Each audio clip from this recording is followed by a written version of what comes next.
ఎక్కడెక్కడికో వెళ్ళి చాలా బీచెస్ని మీరు చూస్తూ ఉండొచ్చు. కానీ పక్కనే ఉన్న అద్భుతమైన బీచెస్ని మీరు తప్పకుండా మిస్ అవుతున్నారు. అలాంటి 5 బీచెస్ ఆంధ్రప్రదేశ్లో మీకోసం ఈ వీడియోలో చెప్పబోతున్నాను. తప్పకుండా అందరికీ నచ్చుతుంది. Number 5 Suryalanka beach. గూగుల్ ప్రకారం అయితే దీనికి 4.2 రేటింగ్ ఇచ్చారు. ఇది గుంటూరు డిస్టిక్లో ఉంది. గుంటూరు నుంచి 50 కిలోమీటర్స్ కనుక మనం ట్రావెల్ అయితే అక్కడ బాపట్లలో మనం ఈ సూర్యలంక బీచ్ని చూడొచ్చు. ఈ బీచ్కి ఉన్న స్పెషాలిటీ ఏంటంటే ఫ్రై చేసిన ఫిషెస్ని డెలీషియస్గా అప్పటికప్పుడు సర్వ్ చేస్తారు. చాలా బాగుంటుంది. పక్కాగా అందరూ ట్రై చేయాల్సిన ఫుడ్ అది మాత్రం. చాలా రిసార్ట్స్ కూడా ఉంటాయి బీచ్ చుట్టూతా. కానీ కొంచెం పాపులేషన్ ఎక్కువగా ఉంటారు. ఫ్లోటింగ్ ఆఫ్ పీపుల్ అనేవాళ్ళు ఈ బీచ్లో ఎక్కువగా ఉంటారు. మరి ఈ బాపట్లో మనం ఇంకా ఏమైనా చూడాలనుకుంటే పక్కాగా చూడొచ్చు. 14th సెంచరీలో కన్స్ట్రక్ట్ చేసిన చాలా టెంపుల్స్ మనం ఈ బాపట్లో చూడొచ్చు. Number 4 Uppada beach. ఇది కాకినాడలో ఉంది.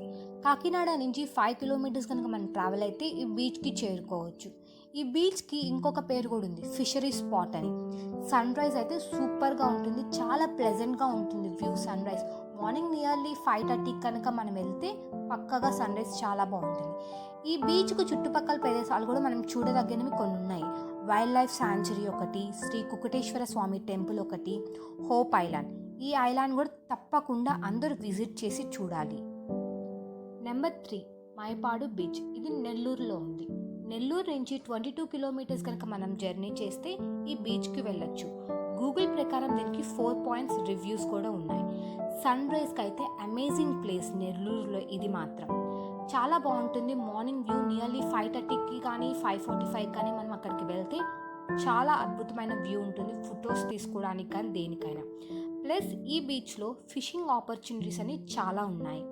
ఈ బీచ్ చుట్టూతా చూడదగిన ప్రదేశాలు ఏమేమి ఉన్నాయంటే వెంకటగిరి ఫోర్ట్ ఒకటి, Shri Rajarajeshwari temple, the cinema, fun park. తప్పకుండా అందరూ విజిట్ చేయాల్సిన బీచ్ ఇది. Number 2 Manginapudi beach. మచిలీపట్నంలో ఉంది. 11 కిలోమీటర్స్ కనుక మనం ట్రావెల్ చేస్తే మచిలీపట్నం నుంచి మనం దీనికి చేరుకోవచ్చు. గూగుల్ ప్రకారం దీనికి 4 రివ్యూస్ ఉన్నాయి. సన్ రైజ్కి అమేజింగ్ ప్లేస్ ఇది కూడా. మచిలీపట్నంలో చాలా బాగుంటుంది. చాలా ప్లెజెంట్గాను పీస్ఫుల్గా ఉంటుంది. మార్నింగ్ సెక్షన్ కానీ ఈవినింగ్ వెళ్ళినా కూడా చాలా బాగుంటుంది. ఇది మొత్తం మెయింటెనెన్స్ మొత్తం స్టేట్ టూరిజం బోర్డ్ కిందే ఉంటుంది. దీని చుట్టూతా ప్లస్ మచిలీపట్నంలో ఇంపార్టెంట్గా మనకి ఏం చూడొచ్చు అంటే కలంకారీ టెక్స్టైల్స్ చాలా ఫేమస్ అన్నమాట. కలంకారీ పట్టు కానీ ఏదైనా చాలా ఫేమస్గా ఉంటుంది. ప్లస్ ఇంకొక మేజర్ ఏంటంటే వెజిటేబుల్ డైస్తో పెయింటింగ్స్ క్రియేట్ చేస్తారు. చాలా ఫేమస్. తప్పకుండా అందరూ చూడాల్సిన ప్లేస్ ఇది. Number 1 Rishikonda beach, Visakhapatnam. ఇది రైల్వే స్టేషన్ నుంచి 15.5 కిలోమీటర్ ట్రావెల్ చేస్తే మనం బీచ్కి వెళ్ళొచ్చు. గూగుల్ ప్రకారం దీనికి 4.6 రివ్యూస్ ఉన్నాయి.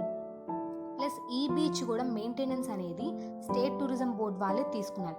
ఇప్పుడు దీని ఒక టూరిస్ట్ స్పాట్గా ఇంకా బాగా డెవలప్ చేయాలని చాలా చర్యలు తీసుకుంటున్నారు డెవలప్మెంట్ కోసం. ప్లస్ సన్ రైజ్ అయితే చాలా బాగుంటుంది. మార్నింగ్ టైం పక్కా మీరు విజిట్ చేయాల్సింది. మనకి ఇప్పుడు ఏమైనా వెడ్డింగ్ ఫోటోగ్రఫీ షూట్స్ కానీ ఏమన్నా కానీ షూటింగ్ ఉన్నా చాలా బాగుంటుంది ప్లేస్ అనేది.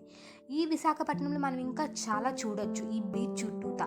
ఎట్లాంటివంటే ఇందిరాగాంధీ జువాలజీ పార్క్ ఉంది, చాలా బాగుంటుంది. మళ్ళీ ఇక్కడ ఫేమస్ ఏంటంటే సబ్మెరియన్ మ్యూజియం ఉంది. తప్పకుండా మీరు దాన్ని చూడాల్సింది. బీచ్ లవర్స్ అందరూ నా ఛానల్ని సబ్స్క్రైబ్ చేసుకోండి. తప్పకుండా మీకు ఫర్దర్గా ఇంకా ఎన్ని అద్భుతమైన బీచెస్ ఉన్నాయో ఆంధ్రప్రదేశ్లో కానీ చుట్టుపక్కల కానీ తప్పకుండా నా ఫర్దర్ వీడియోస్లో పబ్లిష్ చేస్తాను. సో మీ అందరికీ తెలుస్తుంది ఎక్కడ బీచెస్ అందంగా ఉంటాయి చూడటానికి అని. Subscribe me, like, comment and share.